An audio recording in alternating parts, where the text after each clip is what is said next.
প্রতি বছরের মতো এবছরও ভদ্রেশ্বর সিলটানি সিঁদুর ফোঁটা বার্নি মেলা শুরু হলো শনিবার পূজার্চনা করে এই গঙ্গা মেলা আরম্ভ করা হয়। প্রতি বছরই চৈত্র মাসের শেষে এই মেলা হয়ে থাকে। বহু মানুষ পুণ্য লাভের আশায় মন্দিরের পাশ দিয়ে বয়ে যাওয়া হারিয়া নদীতে স্নান করেন। এই মেলা ঘিরে এলাকাবাসীর মধ্যে জনশ্রুতি রয়েছে যে কেউ মায়ের মন্দিরে এসে মানত করলে মা তার মনস্কামনা পূর্ণ করেন।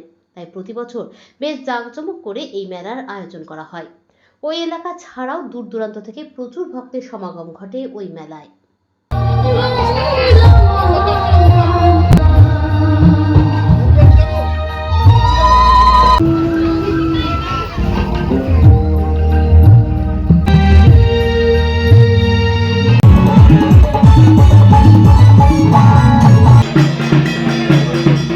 এটা আমাদের বহুদিনের আদি গঙ্গা পূজা।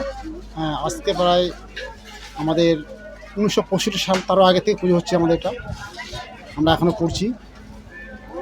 আমরা প্রতি বছর নয়, এবারও সেই আপনার ওই কুঞ্জিকা থেকে তার লগ্ন ধরে পুজোটা দিয়ে আসি এবং দুদিন ধরে মেলা করে থাকি আমরা। তাই আজকে প্রথম পুজো এবং মেলা, আগামীকালে আমাদের মেলা অনুষ্ঠিত হবে। এটা হচ্ছে আমাদের ভদ্রেশ্বর গ্রাম, যার নাম হচ্ছে সিঁদুর ফোঁটা মেলা, আদি গঙ্গা পুজো। হ্যাঁ, এটা তো কত বছরের পুরনো হবে? অন্তত ধরুন 100 পার হয়ে গেছে ধরুন। এখানে বিশেষত্ব কি আছে? এখানে বিশেষত সব মায়েরা এখানে এসে স্নান টান করে, কোথায় স্নান করে? নদীতে স্নান করে, অনেক পুণ্য লাভ করে স্নান করে, অনেক মানত নিয়ে এসে তারা রোগ ব্যাধি থেকে মুক্তি পায়। আপনার নাম? আমার নাম পরেশচন্দ্র মণ্ডল। এটা সিঁদুর ফোঁটা বার্নিমালা, ঠিক আছে। এটা হচ্ছে ভদ্রেশ্বর সিলটানি, এখানেই সিঁদুর ফোঁটা বার্নিমালা।